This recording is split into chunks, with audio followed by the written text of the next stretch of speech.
If you want to kill somebody, you should make a plan and find a place to dump a body before you even pick a victim.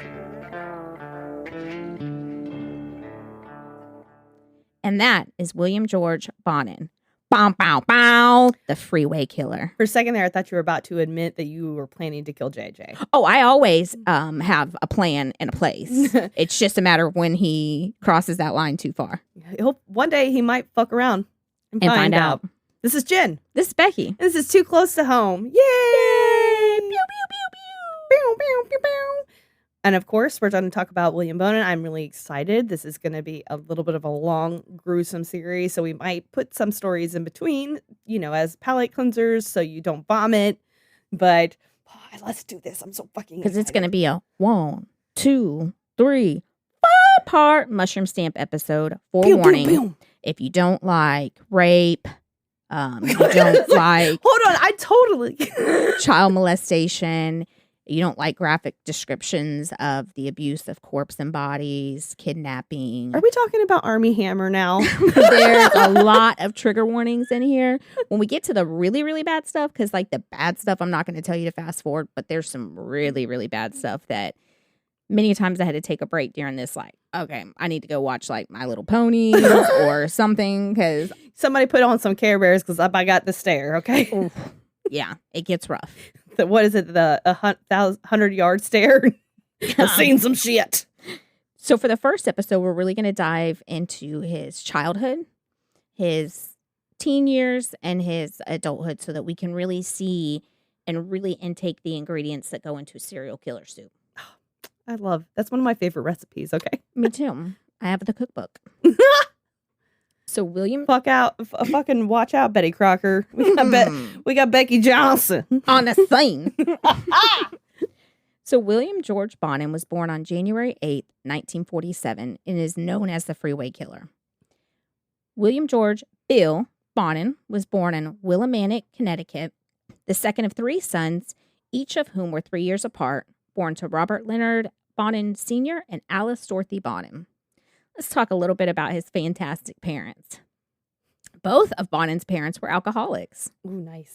I know. His father was a machinist, an ill-tempered war veteran, and a gambling addict who was frequently physically abusive towards his wife in the presence of their children. Oh, doesn't that just sound precious? That's like the bouillon of serial killer soup. Yes. We're starting to boil the water, put a little core ingredients in.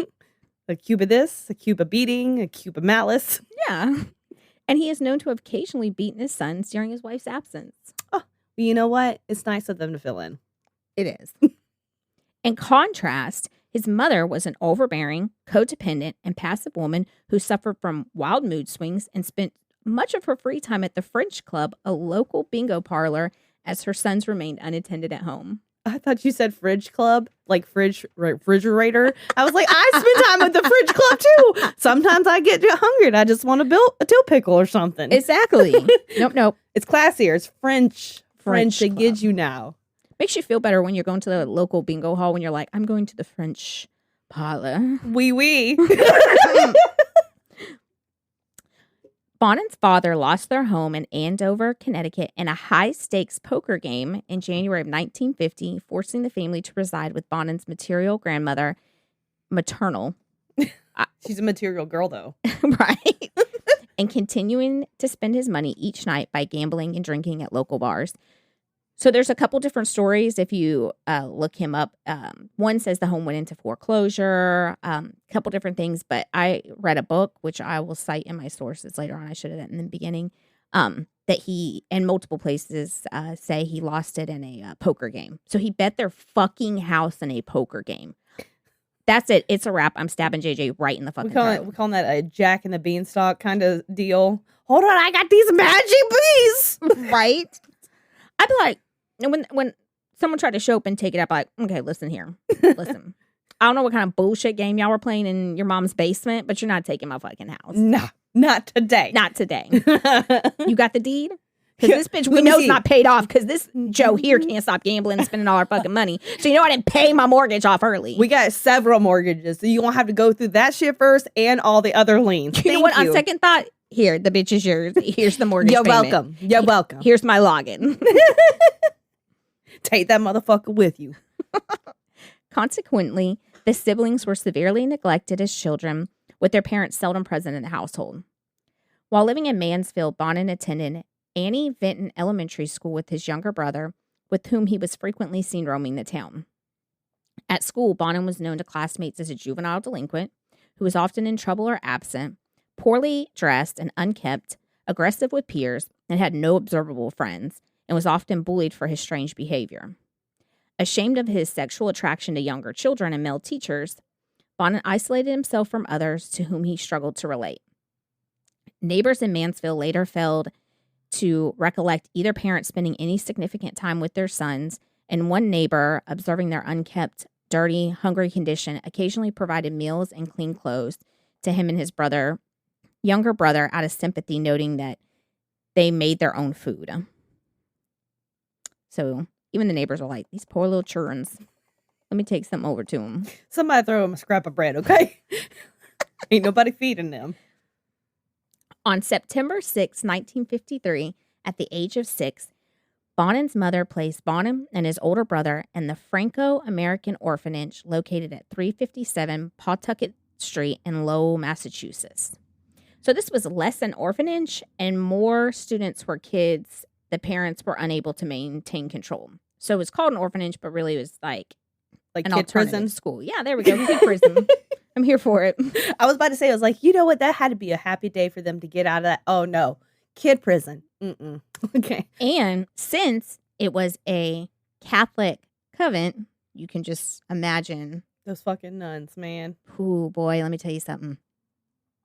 So it was known to severely discipline the children it housed for major and minor breaches of conduct, with punishments administered including harsh beatings, stress positions, repeatedly. What's a stress position? Oh, we'll get all into the fun that was had there.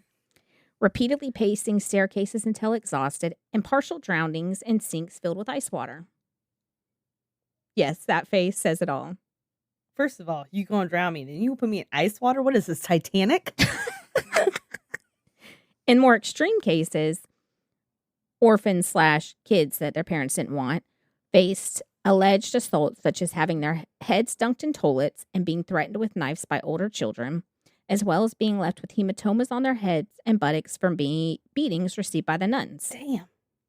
Bonin recollected being physically assaulted and bullied by other children at this orphanage without intervention by authorities before being defended from his peer abuse by a 13-year-old orphan in 1955. Yeah, that was back in the day where they're like, spare the rod, spoil the child. We got to beat the demon out of him. Yes. This is for his own good. That's exactly what they did. So then Bonin met this kid, and he was like, he'd been there for a few years. Think of the one running the common, if you will. And so he's like, I got you, boo. I'm gonna make sure you're all right. But of course, with that, there's a toll to pay in order to be protected, as in all good jails and prisons. Mafia-esque. Listen. According to Bonin, this individual escorted him to a restroom where Bonin agreed to sexual advances from this individual under the condition that the older boy's hands were bound with the towel to make Bonin himself feel safer. So basically, Bonin was like, I'll suck your dick if we tie your hands up, so I know you ain't gonna like box me or something. Like, you know what I'm saying? Yeah, box my ears, fuck me grab up. my head. And Sorry. That was an automatic gag reflex. Exactly. Sorry, I got thrown off. Because that's my exact reaction too. And then I can imagine you writing, do it again. I'll bite it off. Loosening his restraints, the orphan bound and performed fellatio. I love that word. Not doing it, but just the word itself. Does everybody in the room know what fellatio is? Oh, JJ does it. JJ, are you lying? JJ, fellatio is masturbation. No, fellatio is when it's oral sex. I Googled it, and it said, really? When you, hold on. I got you, boo. My computer Googles for me. The definition. Define fellatio. I would tell Jimmy to insert a fun fact right here, but I don't feel like that would be so fun. Oh, I'm sorry. I'm incorrect. Jennifer's correct. It's oral stimulation of a man's penis. I love how I clinical stand you made that. corrected. Oral stimulation of a man's penis. I stand corrected. That was sexy. I'm here for it. Before attempting to rape him and forcing Bonin to perform fellatio on him. Following the assault, Bonin vowed to never let this happen to him again. Later claiming in life that no abuse had taken place by staff, he confessed to being forced to punch a fence by nuns when he misbehaved. So, in the book, there was a lot of interviews from other children that had been at this, not necessarily had any interaction with Bonin, but experienced the place. Right. And they talked about, like he said, being forced to hit the fence. That's a weird punishment, but it sounds fucking brutal. Yeah. Imagine just having to stand and punch like a wooden fence. I would be like real dramatic about it, like, did you see me how hard I'm doing this? I'd be pulling out all those action skills. Every bit of them. I always wonder why they don't all gang up and like attack them hoes. Because that's what I'd be like, we need to rally together. Baby Becky was going to lead a fucking revolution. Yeah, damn right I was. You better be glad Tammy Rachel loved you. What's it called? A coup. A coup, yeah. I prefer a coup. Did you try to get Derek and play for a coup? Like, we're taking this bitch over. Not, Becky, we do this every week. First of all, I was sweet when I was younger. I grew into the hell-raised and heathen that I am. That we so admire and adore. And JJ loves. In the kitchen, they had one of those like steam cleaners, and they would hold the children's head under one child until he had burns on his face from being held underneath the bed. Oh, that's fucking horrible. The nuns wore what the children referred to as clackers on their waist. So think about, do you remember those things that they give, I think they still give them out at birthdays, and you fling it back and forth? Yeah. So that's exactly what it was. It was 2x4s with one solid piece and then two on the side. And they said when they walked, you could hear them clack. And these clackers were two small pieces of 4x4 pieces of wood. They said you could hear them coming down the hall by the sound of the pieces of the wood clacking together. These clackers would be used to beat and abuse the students. As neither parent visited Bonin or his older brothers, whom staff forbid from interacting with one another at the convent, he had become worried his parents had died. If siblings were caught interacting, they would again be subject to abuse. It is believed that Bonin sustained a head injury there, as later on, medical exams showed damage to his frontal lobe, which we all know is the worst one to get damage to. All that personality.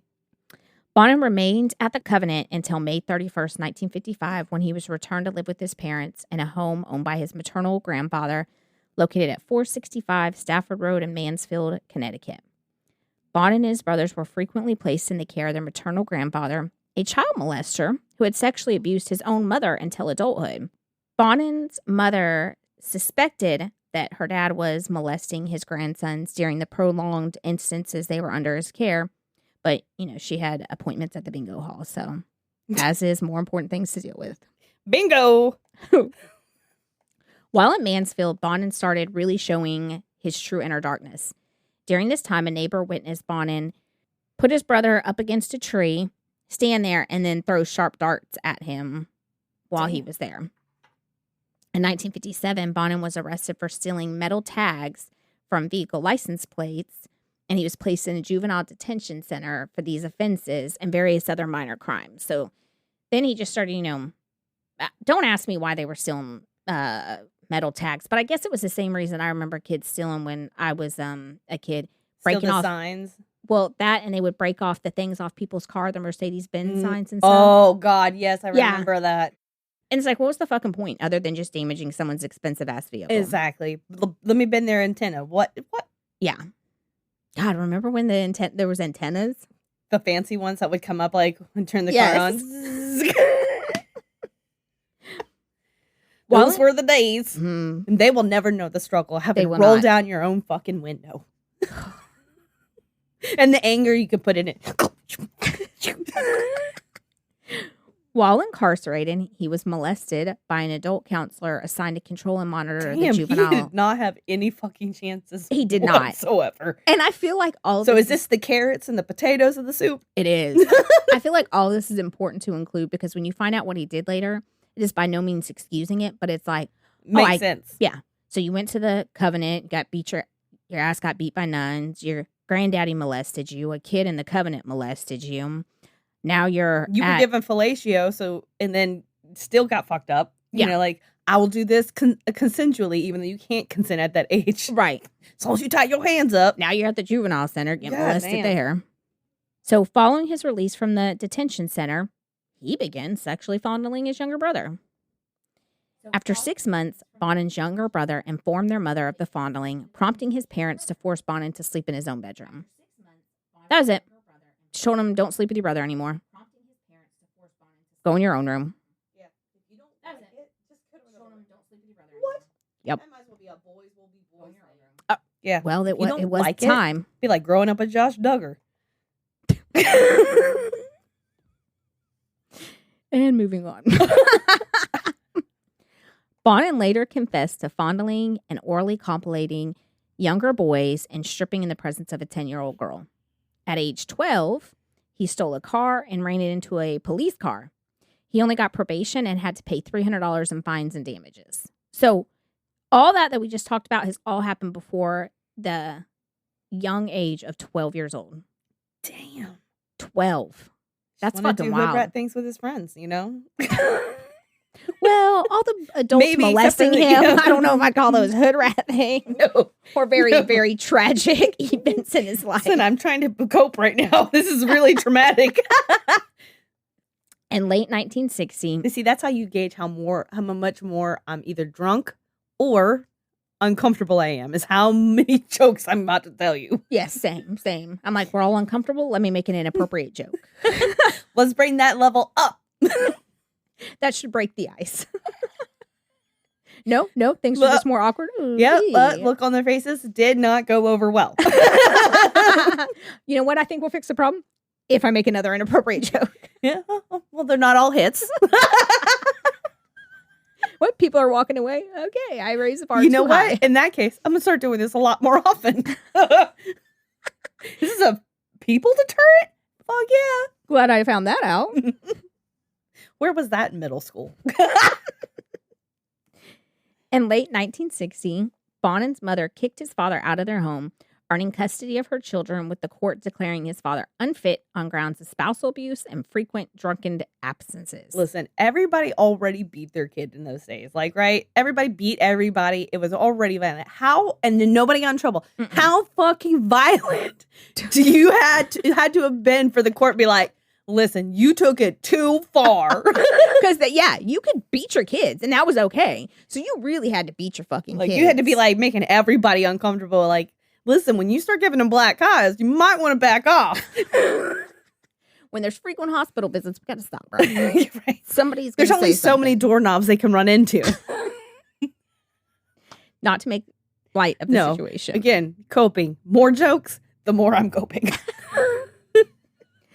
Bonin's father had also recently lost his job at the American Screw Company. I know. It's 1960, so. But one would say he got screwed. One would. Dun. But he was trained on a specialized type of machinery. So I guess there was just the regular old screw and bolt machines, and his dad was like working the corkscrew machine. I don't fucking know. It just said he was specialized on one particular type of machinery. So while this limited his jobs because there wasn't corkscrew machinery everywhere, I don't fucking know what it was exactly.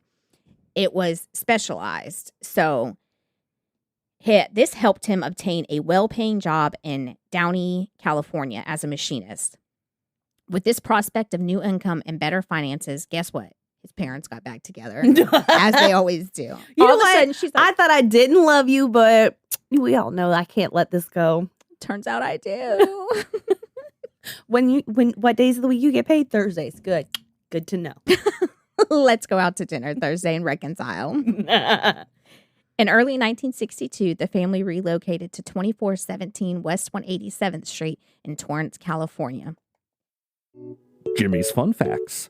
Perhaps it's no coincidence that during the formulatory years of William George Bonin's violent tendencies, there was something else being built at the same time, and these two things would be forever linked to each other. Around the time of the Bonin family's move to California, a highway system in and around the Los Angeles metropolitan area, specifically Los Angeles and Orange County, was in the process of being built.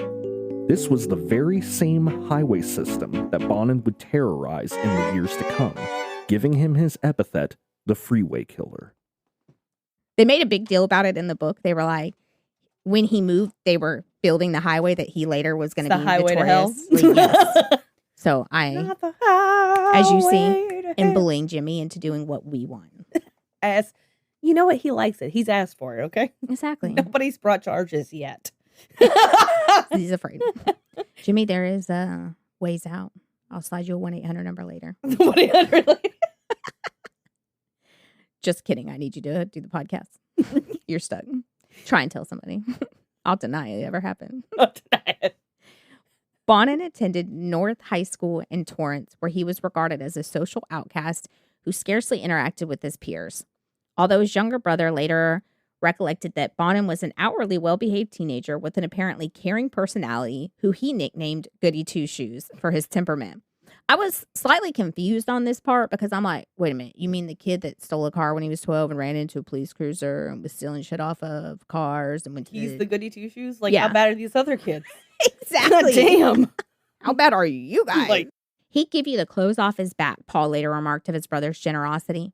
If he had a bag of candy, he gave it away. And I'm thinking, again, are you the brother he molested that's calling him a goody two-shoes and that he's so kind he'd give you a bag of candy? Is that how he lured you in his bedroom at night? I got a bag of candy, I'll give you. Bonin's mother also later recalled of her middle son. According to Bonin, he was something of an awkward, shy loner who generally felt uncomfortable in the presence of his peers. Consequently, Bonin is not known to have formed any long-standing or close relationships through his adolescence. He was also self-conscious of his facial features and refused to smile in public due to his misaligned teeth. His primary hobby as a teen was bowling, something at which he was very good. This hobby would last through the course of his teenage years. Often he'd be falling asleep in class due to late nights at the bowling alley. Bonin frequently missed school and was suspended on one occasion. So he wasn't too terribly awful in high school. You know, he just went bowling all night and slept in class. Yeah, I mean, that's what I do every week. Same. During the summer between his junior and senior year, he had a bit of trouble, which was petty theft. Pleading guilty to petty theft. I don't know why that made me I was like, he had a little trouble with it. A little bit. I feel like after all the things he's done, like, this is tame. Tame for you, sir. Again, he's the goody two-shoes getting arrested for petty theft. He had to go act like he all better than us and everything. His petty theft charge was for $56. Bonin and a friend were out joyriding and were running out of gas, so they stole a weight scale machine and a newspaper receipt box from a supermarket. A citizen in town seen them, and they were quickly found by police trying to pry the box open and take the coins. So I don't really exactly know what a weight scale machine is, but obviously the newspaper box, back in the day when they used to have newspapers and you put the coins in them and the gumball machines, they just stole those and tried to pry them open and steal all the quarters out. In early 1966, Bonin dropped out of high school and obtained employment with the help of his father. Bonin's mother, allegedly extremely emotionally controlling and protective of her son, reportedly refused to acknowledge his acts of molestation, as well as his general escalating antisocial behavior exhibited by Bonin throughout his adolescence. So, basically he started out molesting his brother, and then as he got older, he was very antisocial, didn't have friends. Basically, his mother and everybody could notice, like, something's not right, but she just ignored it. As, a responsible parent does. Of course. Bonin was known in the town for preying on kids in the neighborhood. One neighborhood recalled Bonin offering X-rated movies and free beer to boys on Angle Street. Bonin's mother was unable to sleep and frequently worried he would be arrested for petty crime or crimes involving children. So you know what she did? She prayed. You know what? Works every time. And warned him. His mom always believed he may have suffered brain damage when she was pregnant with him due to the beating she received from his father. So, we got beat while in the womb, beat at the orphanage, all these molestations, His brain did not stand a chance. What do they call that one that all the wrestlers get in the football guys? The football guys. Like, what is it, JJ? CT. Oh, look at him. That is our Fact checker. Fact checker. He didn't have to clickety clack this time. Nonetheless, Bonin's mother later expressed extreme disappointment and contempt for her middle son's sexuality and actions, evicting her son from the household on at least one occasion for undisclosed reasons. Lacking motivation and frequently borrowing money from his parents, Bonin joined what? What, Jennifer? What do all serial killers join? Military? There we go. In December of 1966. I'm not going to state anything, but Jimmy, you also were in the military. Just put that out there. And I'm not going to say anything either, Jimmy, but Bonin also joined the Army. Was he in the mailroom? Because Jimmy, when we met, he was in the mailroom. No. Oh, you got that going for you. Be lucky. I thought there was one more letter. You're like, it's okay. No, I thought there was one more. I fucking love you. I almost said it, but then I was like, don't bust his balls in front of people too much. Do that in the privacy of your home. So Bonin convinced a friend to join the Army with him. During this time, Bonin did have a girlfriend named Linda. This was mainly to keep his mom off his back. After enlisting, he and Linda decided to marry upon his return home. Bonin and Linda became engaged. This engagement had largely been at the behest of his mother. So Bonin joined the military with his mother's persuasion, who had hoped that it would cure his inclination towards chaos. I mean, honestly, between joining the military and praying, I'm surprised he didn't turn out just fine. I mean, right? His inclination towards chaos. Yes. That's just chaos, baby. It's all right. Yeah. It's not A violent. little prayer, a little sprinkle of holy water, and a little military. Fix it right Lord up. Jesus, can you put him in the military and just solve this for me? And get him a girl. Amen. Hallelujah. All fixed. I know he likes boys, and I know he likes little kids, but if he gets a girlfriend, fix it all right up. Fix What is right it? up. It's like, what are you in the recession? Oh God, there was this church the other day. It was like, if you are you're feeling a recession, come here and get salvation or something. I was like, what? Yeah, that'll pay the bills. Prayers are going to pay my bills. Prayers are going to bring down the price of milk and eggs. That's where the song "Living on a Prayer" comes from. He served as a cook for 4 months in Alaska and then signed up to become a helicopter pilot. He failed to get into flight school. Sound like Jennifer over here. He failed to get into flight school. There's worse things. You could be like those nerds over there talking about my Gandor flag and shit. Whatever. I've never heard him talk so loud. Gondor. Get it right, ho. It calls for aid. He's waving some kind of flag. It's not the I'm getting laid flag. I know that. So when he didn't get into flight school, his ego took yet again another hit. Instead, Bonin trained as a door gunner on a Chinook CH-47. For every show of improvement in Bonin's life, there was an opposite show of trouble. On October 25th, 1967, while on leave in San Francisco, Bonin was arrested on suspicion of grand theft person. He denied the charge, and with the imminent departure for war, he would not be able to attend the hearing. Bonin later said, "The beef got cleared up when my commanding officer sent the court a letter. He got me out of having to appear." So basically, he was going to have to go to court for this, and then they were like, well, there's also this big giant war going on right now. We just got some other things that are taking priority. So he's kind of got a death sentence anyway. We'll just send him on the front lines. He's a Chinook gunner, so he's in a helicopter with a gun. People are going to be shooting right at him. Yeah, like he asked for this. So like, cool. We'll call it even. No worries, Direct Sam. quote. Cool. End quote. Stationed in Phu Loi Base Camp, he served 5 months of active duty in the 205th Assault Support Helicopter Unit during the Vietnam War as an aerial gunner, logging over 700 hours of combat and patrol time. And FYI, a lot of sources say he was in the Air Force, But the lady that wrote the book said she actually got his, requested his military records, and he was in the Army. So don't come at me, bro. Fact check. My friend of a friend says she got the records. She got the records. And we all know they do say that he did. Every source says he was in this combat and was a gunner and all that. And listen, for those of you that have no affiliation or knowledge of the military, we all know that the Air Force does not do frontline stuff. No. They do chair stuff. Yes. So I'm pretty sure I'm correct. Just kidding. We love the Air Force too.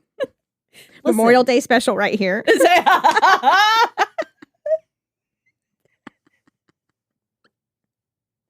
I fucking love you. Bonin received a Marksmanship Medal, Vietnam Cross of Gallantry, Good Medal Conduct, Vietnam Campaign Medal, Vietnam Service and Air Medal, and earned his GED while serving. But, as I said previously, with every positive comes a negative.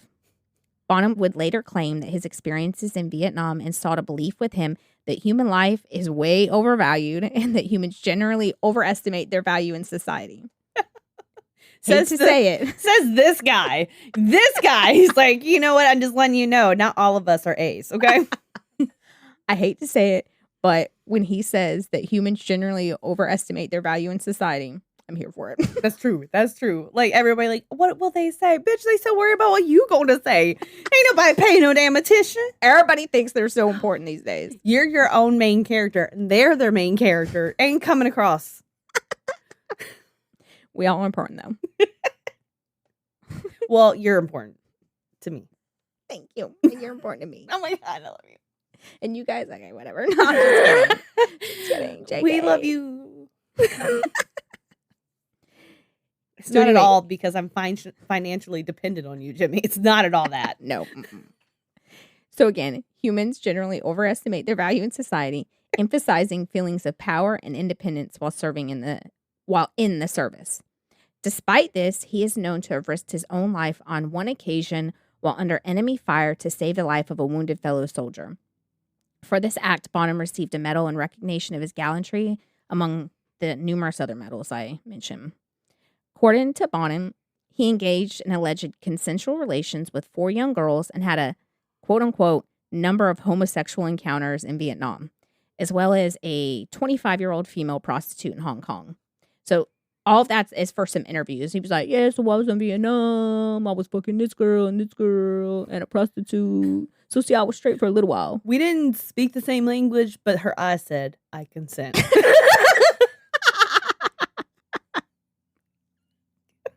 Oh, I'm here for it. Bonin served nearly 2 years in the Army before receiving an honorable discharge on October 25th, 1968 at the age of 21. Upon returning home, remember he had a fiancée at home, Bonin discovered that his fiancée, who by this stage had given birth to their son, had left him to marry another man. Bonin settled into working as a gas station attendant. Feeling betrayed and frustrated, he returned to live with his parents, whom he resented for frequently requesting his help. Several family members noted a marked difference in his behavior following his military service. Bonin refused to elaborate on the changes in his behavior. The book that's written is written by a psychiatrist that interviewed him while he was in prison. And when they got to that part, he wouldn't talk about the change in his behavior, but he hints at some of it later on. So now we're going to get to his first conviction. Not them childhood juvenile ones that are supposed to be undisclosed, but they gave us the records anyways. Looking at you, state of where were we in Connecticut? I don't know. Nobody's been there. Don't worry. On November 17th, 1968, Bonin encountered 14-year-old Billy Jones in Arcadia, California at 9 p.m. while driving his mother's white Chevrolet station wagon, just cruising around. So Bonin pulled up next to Billy and asked for directions. This was a tactic he would often use to break the ice. He asked... It's one of those things that I'm like so glad that you can't do anymore because I if know. somebody rolled up and said, oh, how do I get here? Bitch, you got a phone? Exactly. Google it. You ain't about to steal me. I ain't about to be trafficked. Not today. First of all, she's lying. She'd be like, hold on, let me pull it up on my phone. Do you not have signal? Listen, I got signal. I got you. You boo. are so right, because literally at HEB, me and Jimmy were walking in the day and someone asked me where a liquor store was. I was like, or you go right across here. She turned out someone asked for direction. I would tell them. She's lying, y'all. She's lying. I lie like She'd a have rock. got in the car and been like, start driving. I'll show you the way. I don't know. No, how, don't worry. I'll walk the rest of the way back. It's good. I don't know how she survived. I don't either. know. Thank God Jimmy was there. I probably would have gotten in their vehicle. Liquor store? And it was a van. It wasn't even, I even commented on how big the van was. Oh my God. Did you also comment on how it had no windows? They were tinted, okay? I can't, y'all. I can't. Look, JJ's looking up ways to save Jennifer from a van. That's called survival of the fittest, and obviously I'm not the fittest. So he asked him if he knew where the Santa Anita racetrack was located. The boy informed him that he, in fact, did know where it was, but that it was too late to catch the races. Bonin told him, no, bro. I'm not trying to catch the races. I got a horse, and I'm trying to stable it. Bonin Did said, he have like a horse trailer? Oh, no. You wouldn't even keeping that thing in your He was just cruising around in the car trying to find stables. Then he was going to go pick up his pony later. Yeah. And take it to the racetrack. Who am I? Who am I to sit there and just trying to set the scene for you? I was like, is he riding around with a horse trailer? Well, that's what I was like too. I'm like, wait a minute. They just said he was in the car. They didn't say he had a. Oh, okay. I see what's going on here. All right. I was like, is he doing a Walmart special, or like, you know, when you go to Lowe's and you're leaving and there's this woman with a little tiny convertible trying to put a grill in the back and it's fitting in an inch? Like, it'll be fine. First of all, that's going to be me when I leave here, so don't come at me like that ever again.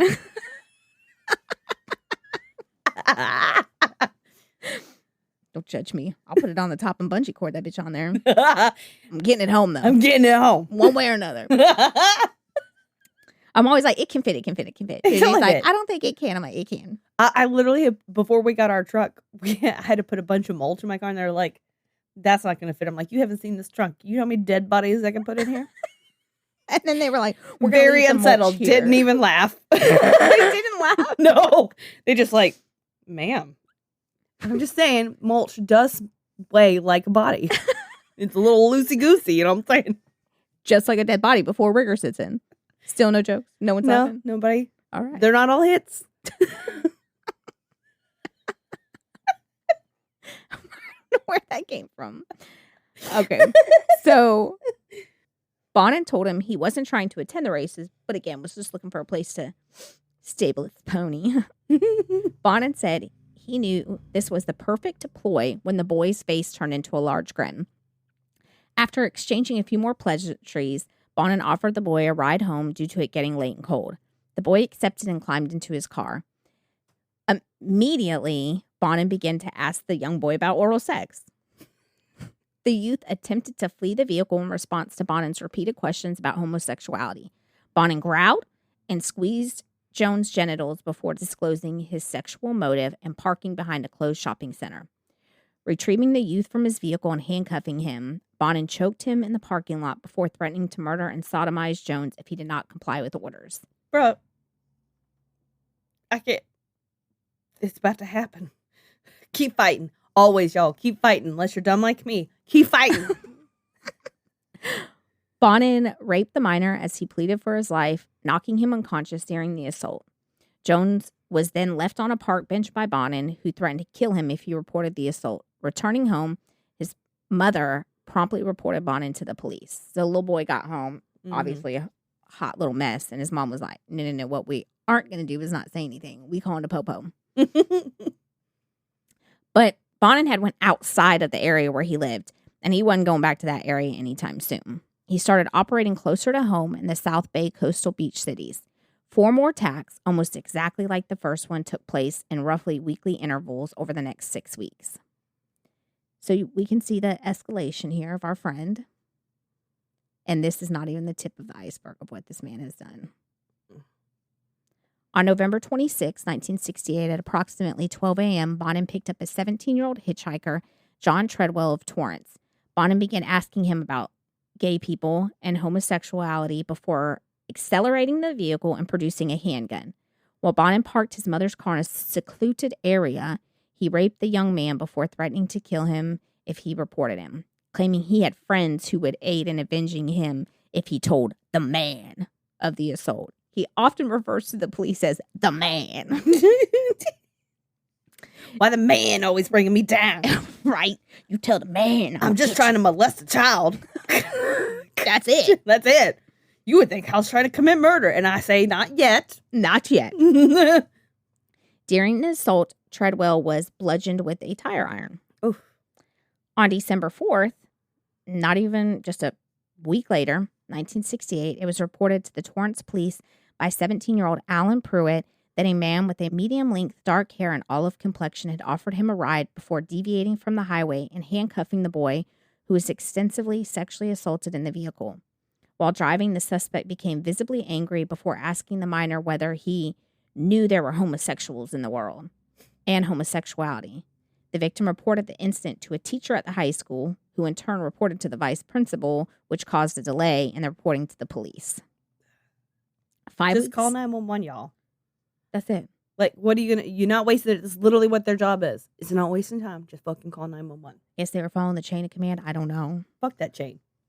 5 weeks later, on January 2nd, 1969, Bonin offered a 12-year-old, Lawrence Bretman, in Hermosa Beach, California. Ignoring the boy's pleas to let him go, Bonin began threatening Bretman in part north of Hawthorne Boulevard, where he forced acts of sodomy, molesting, and robbing the boy under the threat of a pistol. He was fucking 12. What'd you rob him for?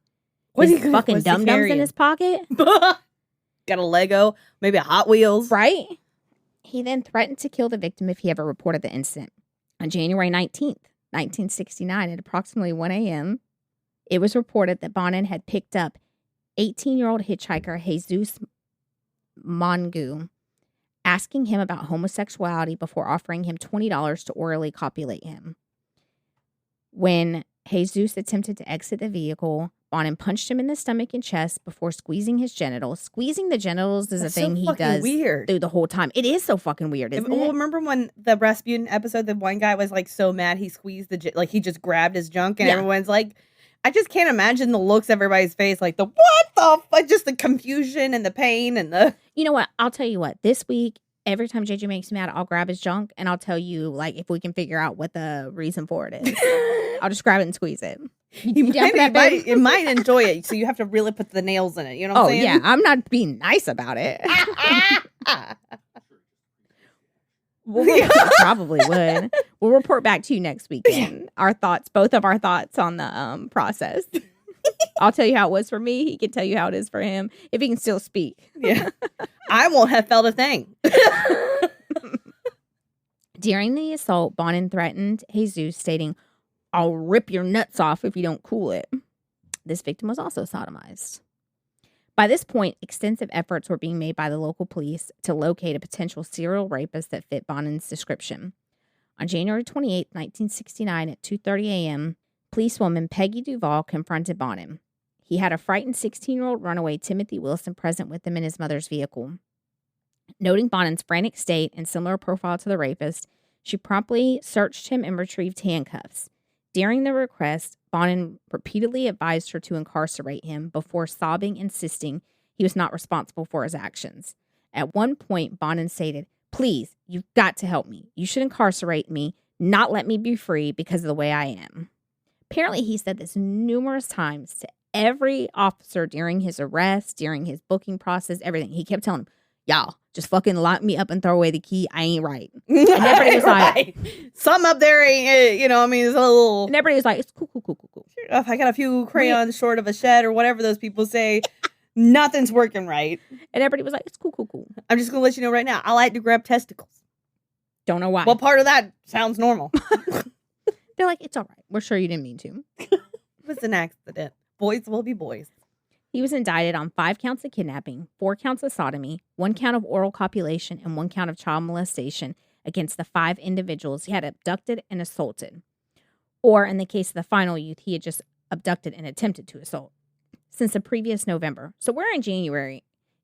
Since November, he has abducted 5 boys and assaulted, sodomized, copulated, all kinds of shit. That's a lot in just a short amount of time. Very much. In each instance, Bonin had handcuffed or otherwise restrained his victim before forcibly engaging in sodomy, oral copulation, and methods of torture, which include bludgeoning about the head with a tire iron, choking one victim until he neared unconsciousness, and, of course, the infamous squeezing of the victim's testicles. So this is where what we're going to learn about him is he is very cunning when it comes to working the judicial system. So he was searching for a loophole by painting himself as a victim of sexual or childhood abuse. California law at the time stated that a sexual psychopath is any convicted criminal not punishable by the death penalty who suffers from abnormal sexual desire of a kind and degree to constitute him a menace to others. So basically, if you can have yourself deemed a sexual psychopath, then they foresee that you need to go to a mental hospital and that you can be cured versus criminal punishment. So he was like, cool. That's what I am. Let's cure me. Cure me, please. Hit the streets. I too, like if you told me, you know what, we could take you here and we can cure you of your mental issues, or you can go to prison, cure me. Cure me. Always cure me. Then it'd be like a one flew over the cuckoo's nest kind of situation. Right. In March 11, 1969, Bonin underwent 2 psychiatric examinations. If found to be a sexual psychopath, he would require treatment. If accepted, he would be remanded for a 90-day observation period to see if he would be labeled a mentally disordered sexual offender. If he was, then he would be confined to the mental hospital for an indeterminate period of time for treatment. So basically, how do you even treat this? Like, how do you cure a sexual psychopath? Oh, this was back in the day when they thought, wait till you hear some of the shit these people said while he was in there.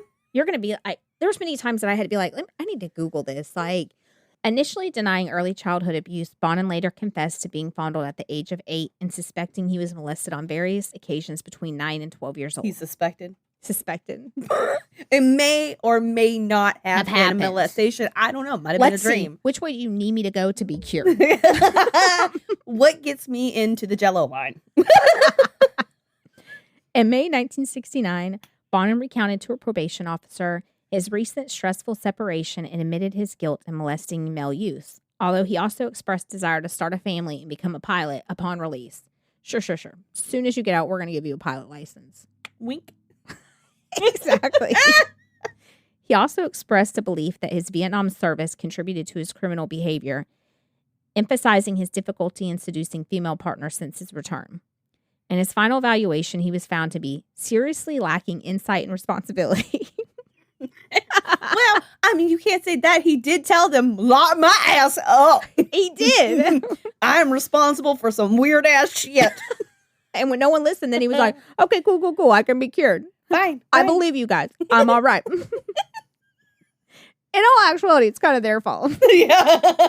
I cannot take responsibility for you not listening. Right? Bonin pleaded guilty to molestation and forced oral copulation and was sentenced to the Atascadero State Hospital June 4th, 1969 as a mentally disordered sexual offender considered amenable to treatment. So basically they were like, he's done a lot of bad shit, but we can fix him. We could have, like every woman in this world. Yes. Yes. I could fix him. I could change him. Don't mind all those red flags. He might have a misspelled tattoo. He might wear some, wife beaters at all times to fancy restaurants, but he's mine. All mine. And I will fix him. What's to be fixed? He sounds perfect. Sounds like a real star. Bonin arrived at the state hospital on June 17, 1969. It was a max security facility founded mainly for treatment of sexual psychopaths. So see, I would hate to work there. Yeah, once I found that, I was like, prison's sounding better. Yeah. Just a bunch of sexual You're like, you know what? psychopaths. I can never complain again. Yeah, like, you know what? Psych. Psych. Send me to the prison. If at any time it was determined that Bonin was faking, he would be remanded back to court and sentenced to do time in prison. I'd be like, faking right here. Send me to prison. At least I know how to hustle in there. Exactly. I don't want my booty taken all the time. No. Take me away. The terms of Bonin's sentence were 90 days at ASH for evaluation and treatment, but if rejection for long-term treatment, he would be diverted to the prison. So basically, like, you got a 90-day probation. We're going to check you out, do some examinations, see if you need to go here to prison. Bonin was subjected to a battery of psychiatric examinations, which revealed that he possessed a higher than average IQ of 121 and displayed traits of manic depression, sexual sadism disorder, and antisocial personality disorder. Those all sound very fixable to me. I don't know about you. Just an armchair. I'm just saying. Psychiatrist sitting here reading some. Telling you that we can cure him. I can fix him. Fix him. His first exam was by Dr. George Beyer. Bonin stated he realized he was sick mentally. Not sure why, but he believes Vietnam contributed to him learning to become aggressive. That part, yes, I do think Yes, that but Vietnam. it's like, you left out, sir, that was it. That was all it is. This is a soup. That is the potatoes and carrots. You got the meat over here. You got the bouillon already from day one. Your brains was scrambled in utero. But if you think about it, prior to Vietnam, none of his crimes were violent. That's true. It was all when he got back. And I mean, you do learn to be violent in war. I mean, there's nothing more the Army teaches you during war than to kill a bunch of motherfuckers and fuck them up. Hooah! Exactly. It's pretty much the premises. Jimmy, is that why you're so violent? Day 1, here's your uniform. Day 2, kill motherfuckers. That's the Training 1, 2. complete. Kill motherfuckers. No R involved. Sorry, I digress. He admitted his guilt and made statements that are reasonably valid and is anxious to have treatment. That's what the doctor said. Bonin also revealed that he got the idea of using handcuffs on his victims after seeing prisoners handcuffed in Vietnam. Bonin was initially diagnosed as inadequate personality, sexual deviation, pedophilia male. Bonin completed the first 90 days in a leisurely, as I want to attitude. He had times of aggression and showed inability to accept his homosexual tendencies. So he'd be like, yeah, I like little boys and males, but I'm not gay. Come on, I'm not gay. No homo, bro. No homo. They were like, it's like all the other ones. Was it American Horror Story? Roanoke. He's the one character's in the back of the car. He's like, have you ever heard of gay for pay? Gay for this day. Gay for this day. But at the end of the 90 days, he was again diagnosed as mentally disordered sexual offender, amendable to hospital treatment. Again, that mendable. Bonin participated in therapy sessions. It was described as attentive, despite an unwillingness to participate and horrendous socialization skills. He's attentive, but he is horrible at socializing. He grabs people's genitals all the time. He listens to everybody tell these stories of horrible things they've done, but he's not really willing to participate or socialize. So he just comes for story time. I just want to, this is my porn, okay? Exactly. I'm like, no one realized that they're like, what was going on here? All right, whatever. He's getting ideas for later. Who am I? I'm just saying, like, if it's a psychotic, what is it, sexual psycho unit, like, I'm just saying group therapy might not be therapeutic. I know. I'm like, nobody thought that we're going to take all these violent sexual offenders and let them listen to each other's stories. That was a good. Nobody was ever like, I don't know if that's a good idea. It sounds like guys like in a frat, like our old guys that used to be in frats in college is like, back when I played in college. And Exactly. Same, sir. Same. Like, what are we doing? No. Yeah. Could you be a counselor in that? I'd be vomiting the whole time. Like, hold on. God. I'd be writing down notes for my podcast. Wait a minute. Hold on. What day was that? I'm going to need you to slow down, sir, and enunciate. Around the 9-month mark, Bonin had aggressively forced his sexual desire onto unwitting victims. So he was sexually assaulting people while he was in there, too. Jesus Christ. The hospital was starting to report he was not being reached in therapy and needed to get back in line or head to prison. Bonin then made a change and showed improvement, just long enough to get through his next 90-day assessment. But in August, it was found he had made a new friend and was having regular sexual relationships. So basically, like, he would hit his 90-day mark and they'd be like, okay, cool. We're going to do another 90 days here. And then he'd be like fucking around, raping people and sexually assaulting them. And they'd be like, bruh, like, we were making so much progress. You're going to have to go to prison. And he'd be like, okay, cool. And he would start being good, Stop. make it through his next 90 day, and then turn around and fuck around again. So he was 100% what we call playing the system. Oh, absolutely. In the presence of several patients, Bonin is known to have divulged his intentions to eliminate any future victims of his sexual assaults if deemed necessary, and he was classified as an extreme sociopath with a high probability of recidivist. You know that word, right? Recidivism? No. What is it, Jimmy? Recidivistic behavior under periods of psychotic breakdown. So basically, I'm just saying, I don't think they were reaching him. I don't think they were either. I don't but think he was very amenable. They said he'd be like, so when I get out and I rape again, this Because time, it's not a if, when. Yeah. When I do. I ain't leaving no witnesses. He's saying this in therapy, and they're like, I think we can change him. I can Okay. fix him. Okay. I can fix him. Cool. This is We're what going we to change call, that when back to an if. I'm like, I guess this is what we call falling through the cracks, but I feel like these were just giant gaping holes in the floor, but whatever. Who am I? Just a girl doing a podcast with her best friend. That's it. That's all. Just a doctor of cryptozoology, so sexual sadism wasn't the specialty. It wasn't, no. His extremely disturbed methods of social interaction were also viewed as hindering his own treatment.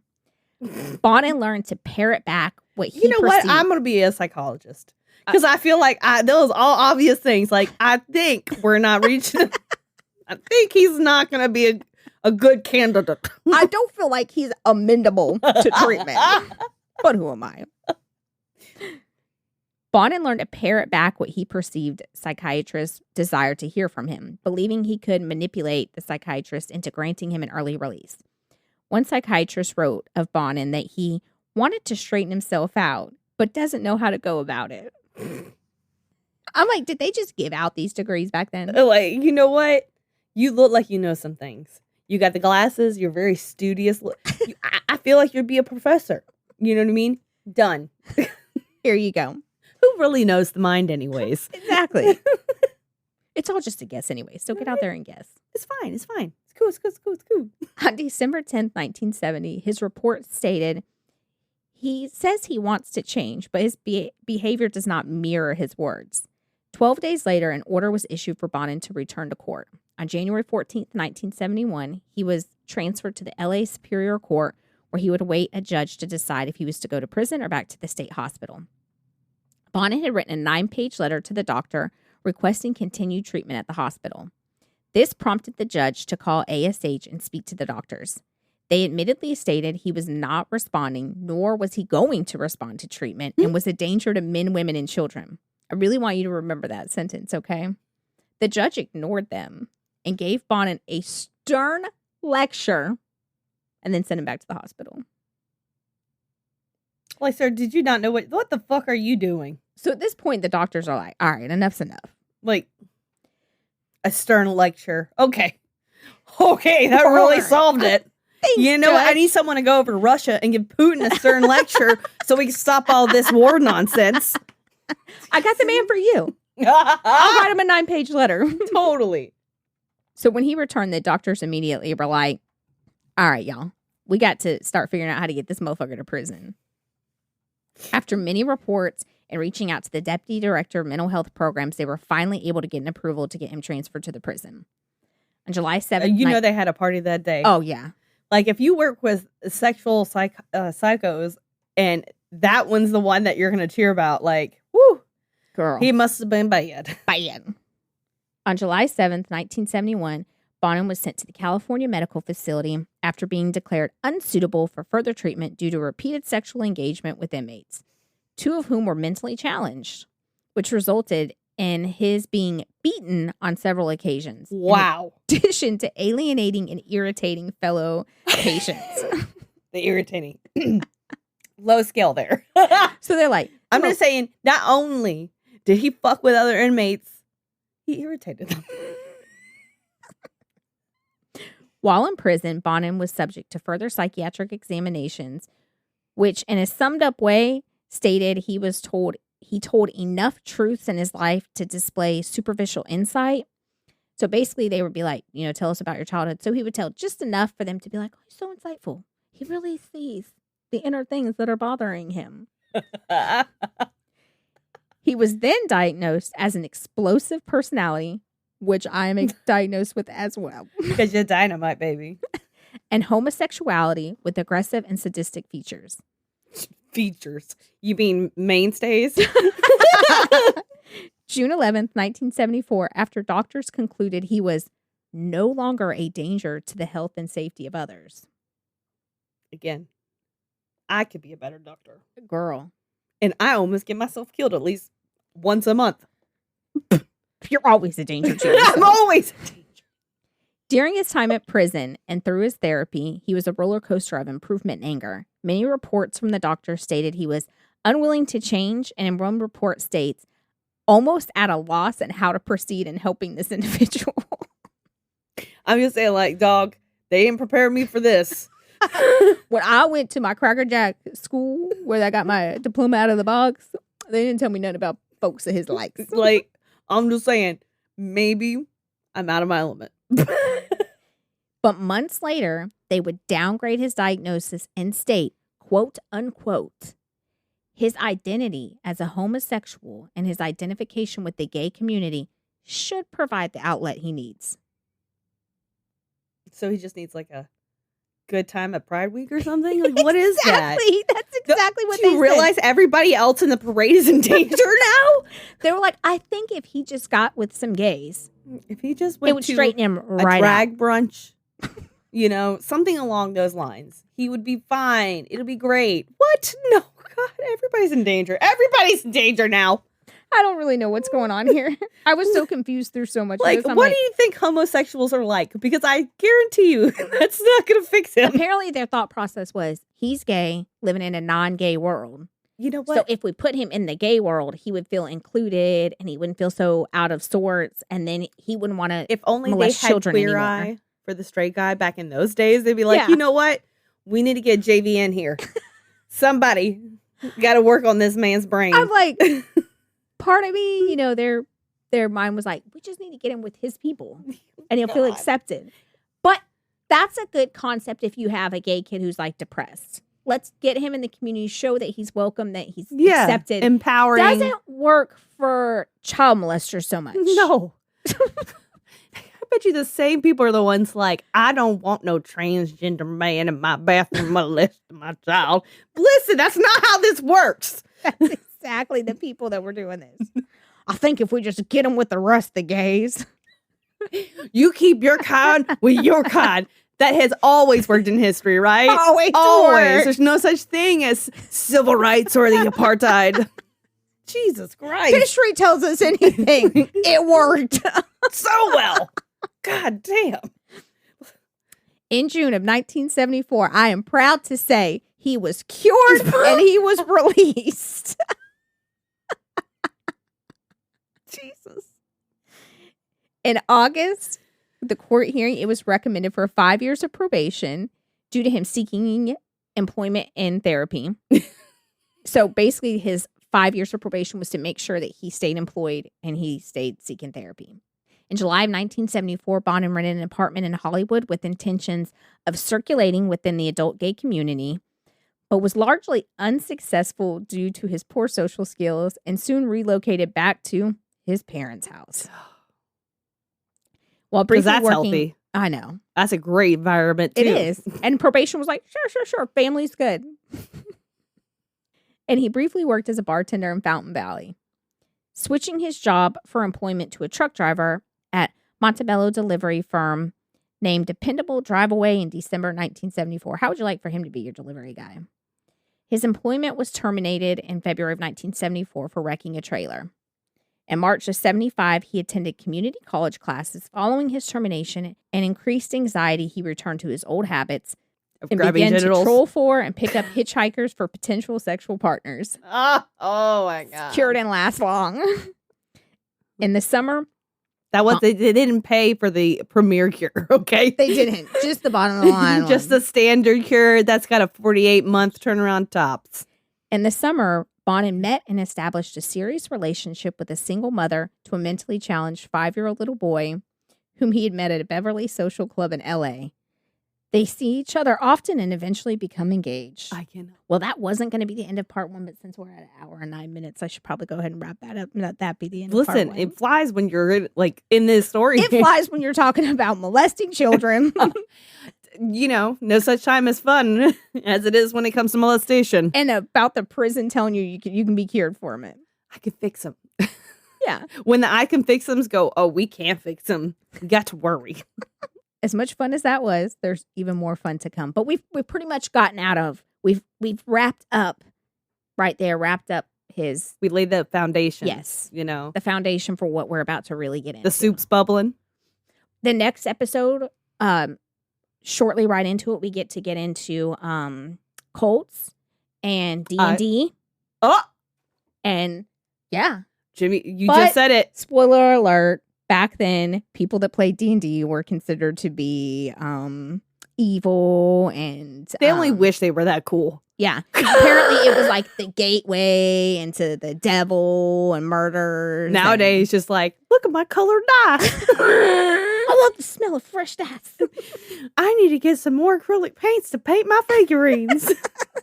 Now it's just for nerds. Roll for intuition. Let me tell you my sources. They'll also be my sources for parts 2, 3, and 4. So we're going to one and done it, okay?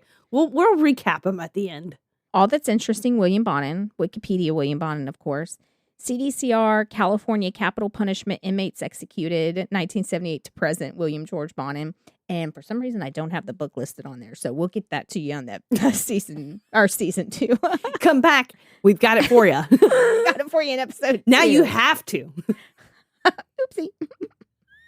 You are obligated. So, Jennifer, take us out with your wonderful exit spiel you always do. Oh, yeah. So we're going to have some new merch coming out soon. If you have any other ideas of merch that you'd like, or your own Too Close to Home stories, reach out to us on the socials, Insta, TikTok, Facebook. I think that's all our socials. As a social as I want to be. And more social than I want to be. Don't forget to like and follow and rate and subscribe and whatever else they say on YouTube. Leave us a review. Yeah, even if it's to tell us that we curse too much and Jennifer's too loud. We're still here for it. I honestly feel like that's a compliment, okay? I want to be loud. I'm here. Look, we can't all be at the same speech level. No. The world would be very boring. As Emma says, then everybody would be alike, and then it would just be so boring. It's so boring. And You'd I'm have like, to have "You're right." that coherent one and then the incoherent one. Just babbling. Yeah, I do too. And until next time, Stay safe. keep your head on a swivel. And don't bring it so close to home that you want to see William Bonin's ponies and you take a ride in his car. Yeah. We can But fix them. do keep it too close to home that you play D&D with your bestie. Aw. Shout out Jimmy and JJ. Oh. 2 kings in love. Bye. Bye. If you enjoyed this episode of Too Close to Home, don't forget to rate and subscribe to us on most platforms. Follow us on our social media at Too Close Home Pod on Facebook, at Too Close Podcast on Instagram, or if you have your own Too Close to Home experience, shoot us your story at tooclosetohome@yahoo.com. Thanks for listening.